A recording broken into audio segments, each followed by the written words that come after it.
The battle against PFAS contamination, also known as forever chemicals, continues tonight. People who live in areas where contamination has been found in the water supply are anxiously waiting to get blood checked and wells checked. Thanks for joining us here on this special edition of 4 News Now. I'm Jordan Smith.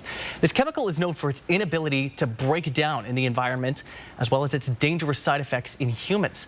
But with how new and complicated this information is, many aren't sure what treatment options are available or even how to talk to their doctors about it. Peter Choi is here in studio tonight with tips on this story. Peter? Yeah, there's a blood test available to determine whether PFAS might be running through your body. People living in the West Plains neighborhood are asking, what blood test do I need to take? And how do I talk with my doctor about this? I spoke to experts to find out the best way to approach this conversation.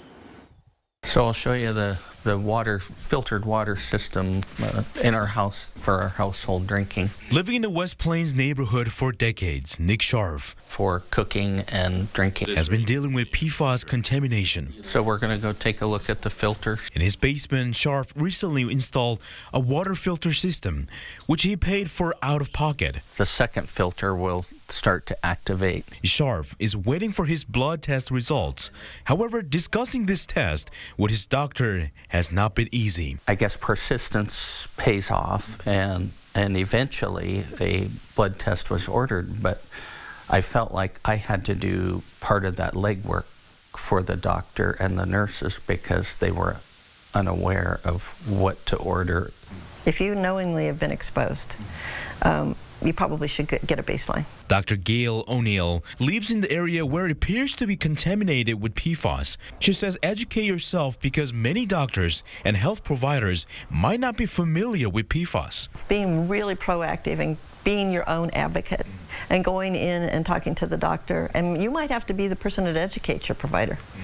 So you might need to say, hey, here's literature. Dr. O'Neill says PFAS could cause slow development in children and many types of cancer. The question is, would your health insurance cover a PFAS test? Dr. O'Neill says contact your insurance to find out first. Try and be patient with yourself, with others, and it's a learning process.